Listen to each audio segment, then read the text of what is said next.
It's often the little things, small behaviors that can change our lives. That's the power of a financial edge. I'm Ed Meek. I'm a financial advisor with a passion to help you retire early, save more, and live better. Welcome to Ed's Edge, the podcast to help you live the life you've always wanted. Wouldn't it be awesome if there was like an investment that like gave you a lot of the stock market, but stability like the bond market? It'd be nice to have, wouldn't it? That would be nice. That would be nice. Well, let's talk about an investment that's actually exists, that's out there. These are investments called structured income notes. And they're investments that are issued by banks. We've been using them for quite some time now, close to 10 years. Investments that are set up only by banks. They look and act like a bond where they have a maturity, and they are issued by all various banks that are out there. So the way they're set up and the way they work is that the banks use underlying investments. For example, indexes, most commonly. The S&P 500, which we're very familiar with. They'll use the Russell 2000, which is small company stocks in the United States, the Dow Jones, and so various indexes that we see. That's the most often ones that banks will use, and they will put them together and they will use a couple of indexes. And the ones we're talking about today, these income notes, is they then generate a yield. Now, why are they attractive? Currently, as we speak today, bond portfolios are maybe paying 6 to 7%. Like the portfolios that we're using in the various bonds are paying 6 to 7%.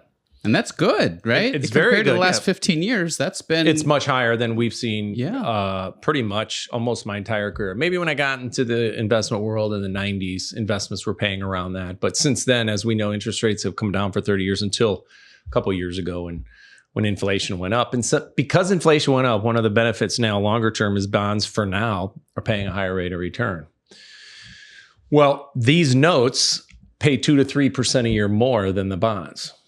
I like that. Yeah, it's attractive. Now, it's only attractive if they're not too volatile or too aggressive, which in our opinion, they're not. And so we'd like to educate you a little bit more around these. Most commonly, they act like a bond where they go out for 1 or 2 or sometimes 5 years. We don't really see them going out more than 5 years. So it's like buying a bond with a bank. The bank issues it.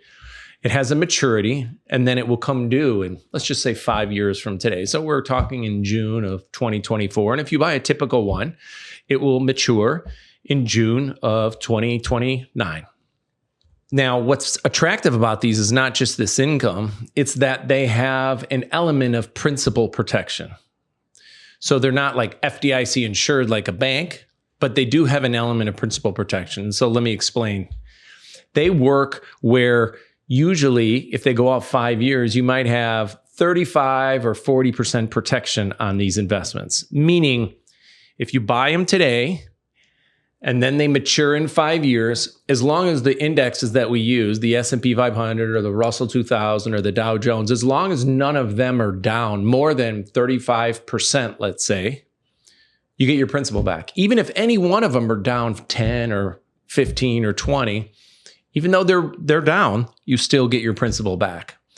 So when you wrap this type of protection, the likelihood of that happening is pretty low. And I'm not saying it doesn't exist. There are some really crazy times where it exists, but it makes that attractive enough to consider investing. And that's why we do it. And that's why we want to educate you on it. Yeah. So, let's talk about how these notes actually are structured by banks. And so a lot of when we explain these examples to clients, they ask, okay, well, how does it actually become created? So what these banks do, as you mentioned, the banks issue them out. What they do is they purchase a zero coupon bond. Now, what is a zero coupon bond? It is a bond, like the name sounds, does not pay a coupon, an interest rate. No interest at all. Instead, they purchase the bond at a discount to par. For example, 90 cents on the dollar. And then it might mature in 2 or 3 years. They get their dollar at that time. And so what that allows the bank to do is I have $1, 90 cents of that is being used towards this safe investment. So if you put $1 into the bond, 90 cents is going towards this particular investment, which is safe. Yep, exactly right. And that allows them to have that 10 cents per dollar to purchase options. Now, these options are tied to the S&P 500, the Dow Jones, et cetera, like you talked about. And that's where, in the principal protection, that's where they allowed to first generate the yield, 9-10% per year, along with the principal protection on the back end. And so when you're talking about these examples is, I'm getting my yield along the way, but at the end, as long as those indexes aren't down total over that period of time, 20, 30, 40%, depending on the protection amount, I get all my money back at the end there. And so that's how they're able to construct it.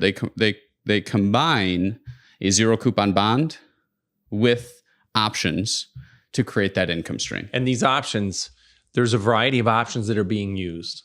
So some of them are generating this yield, this like approximately 10%, at least as of right now. When we started doing them 8 to 10 years ago, we were getting 7 to 8% because interest rates were a lot lower and bonds were only paying like 4%. So they were paying a lot more in bonds back then, but less than today. So some of the options generate this yield, but then some of the options are used to buy basically like insurance. That's where that principal comes in. That principal protection is because we're buying some options, not we, the banks are buying some options that create the stability. And so when you put this all in a package and the zero coupon bond matures, we know we got some stability there.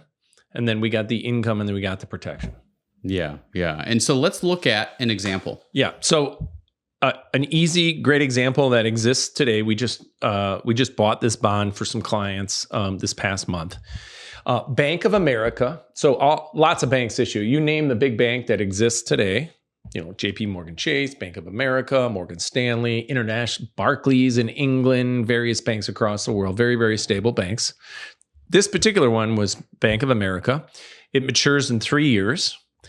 It's using the S&P 500, which 500 biggest companies out there. It's using the Russell 2000, which is small company stocks in the United States. And it's also using the NASDAQ 100, which is the big technology companies. So it uses each of these 3 indexes. When you combine them all together with the crafting, the way that we talked about, Bank of America will pay 10.6% a year. Now they'll pay that 10.6 throughout the time until it matures. One caveat we have to keep in mind, and this happens a lot with these investments, is these investments can also be called by the bank, meaning they could issue your money back ahead of time. So you still get your principal back and you'll get your 10.6 income payment, but for that period of time. They can call it sometimes as early as 3 or 6 or 3 or 6 months or a year. And sometimes we will see that right in our clients' accounts. We'll buy these really attractive bond structured income notes, and then the client gets the money back and then we buy a new one. So there's a bit of work involved in doing these. And then this particular one, so it pays 10.6 tied to those indexes. This particular one has 40% downside protection. As long as the S&P, the Russell 2000, and the NASDAQ 100 don't go down more than 40% at maturity in 3 years, your principal is protected. Now, there's a small percentage chance that could happen. Historically, those indexes do go down more than 40, but it's not very often. Yeah.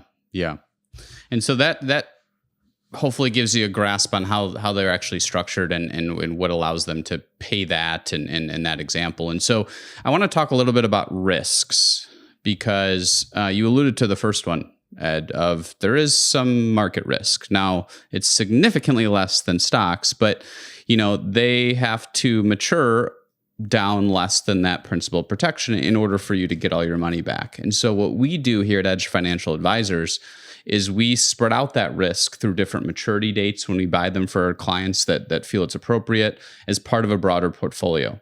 And so we diversify that market risk. And that's really important, not to tie our legs in one specific scenario. There's also liquidity risk, right? As you had mentioned, Ed, it operates namely like a bond in terms of there's a time frame. And so we tell our clients that we purchase them for, we say, expect to hold them until that maturity date. They can be called, as you mentioned, but expect to hold them. That's when you'll receive the most benefit of them.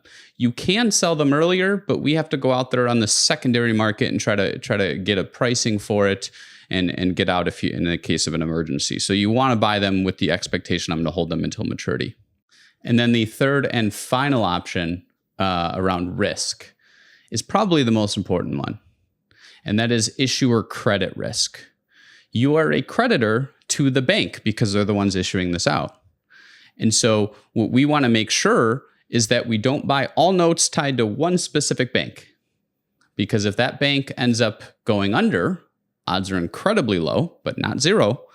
You don't want to have those assets tied to the creditworthiness of the bank. So we'll spread that risk out over typically 3, 4, 5 banks when we purchase them. Yeah, if you're going to do this on your own, you want to make sure you do the same thing. I will say, the banks that we use, and most of the banks that issue these are the biggest, most stable banks in the world.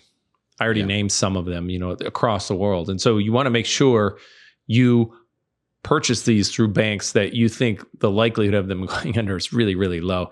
If JP Morgan Chase or Barclays in England or any of these big banks went under, then we, as we tell clients, this is a scenario in the world economy and what's going on that's really, really bad. Yeah. Banks, when 2008 happened and the credit crisis happened, the government came in and restructured how banks are being scrutinized and the stability that banks have.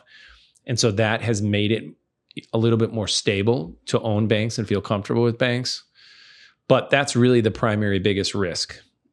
It's not a huge risk in our opinion, but it is a risk. And so because everything I explained to you, almost everybody, almost every investment professional we come across, almost every investor 10% return. When we explain this, people are like, well, this seems really, really good. Like, what's the catch? Well, that's probably the biggest risk. Yeah. So let's talk about some of those misconceptions around these notes. When clients hear them, they're asking these questions. Misconceptions, things that we hear a lot. Let's role play. James, this sounds too good to be true. Yeah, we hear that a lot, right? It's too good to be true. And so, as you look at that example around that 10% yield, you're thinking, well, what's the catch? The catch is those 3 risks we talked about, right? You want to make sure you diversify your banks, diversify your maturity date, make sure you can hold it. As long as those things are covered, the structure of it allows you to receive that phenomenal benefit. If you ignore those risks, now you're exposing yourself too much. And so we don't want to put all of our money in structured notes. That's where it complements things really, really well. Well, fine, but it's too complicated. It is complicated. There's a variety of moving parts here. And that's when we highly encourage those interested in these notes to work with an expert that understands them. If you go to your bank and you just say, I want this, they'll spit out some information for you. You want to make sure you do your homework, in a deep, deep way, or work with an expert. I don't know. This seems too risky. Risk is in the eye of the beholder, right? There are risks with this, of course, like any other investment. But again, there's ways to minimize that risk, Ed. And that's the most important piece is having someone that knows how to minimize that. Yep, and you're right about that. It's a trade-off, right? Mm-hmm. Everything's a trade-off, and we personally believe this trade-off is really attractive. The final note I want to mention here, as we're talking through these examples, who are these for? Income notes, right? It's typically people that have, of course, a need for income, but we've also seen clients that want some form of stability. Income is a level of stability, and they know I'm getting this income stream, whether I need it or not, provide peace of mind. And that's when we have people that are really intrigued by these type of investments. All right. With all that said, let's shift over quickly to Ed's food for thought. All right. I have a time appropriated piece for you today. I almost feel a little guilty. I feel guilty because it's just it's like, I feel like I have to give you complicated meals or great things, but I'm going back to the basics here. I like basics. It's summertime. And I know everybody's got their own little ways. A lot of people might just buy the hamburgers and make a patty for a hamburger and just put them on the grill. And that's fine. It works, right? Well, I've got a recipe that I think works a little bit better than most. And the reason is because sometimes your hamburger's undercooked, but most of the time it might be a little overcooked. Sometimes people get it right, but this recipe actually helps keep them juicy. So it's a recipe that uses the ground beef, but also it has bread in it, A1 sauce, and garlic, chopped up garlic. It's mixed into the beef before you make the patty, and then you make the patty. And it is amazing. I've been doing this for at least 15 years. I've been making this recipe. And then there's one ingredient that I mix in there that I'm not going to actually tell you right now. I'm going to just put it in the recipe, so you're going to have to look for the recipe. But as my sister-in-law said, man, your hamburgers are always so good. And I think it's because this one extra ingredient that I put in there. So Ed's secret sauce, huh? Yeah, it's not a secret sauce. I don't make a sauce. It's just a regular thing that you'll know. But check out the recipe. Make the hamburgers. Let me know what you think. And we are going to do one more podcast. If you've gotten this far, we're going to do one more podcast on structured notes. And so in that one, I'm going to talk about hamburgers as well, but I'm not going to share that right now. So TBD. Stay tuned. Wonderful. Thanks everyone for watching. Thanks. We'll talk to you next time. This podcast represents an assessment of the market environment at a specific point in time, should not be relied upon as investment advice, and is not intended to predict or depict performance of any investment. Any specific recommendations or comparisons that are made as to particular securities or strategies are for illustrative purposes only and are not meant as investment advice for any viewer.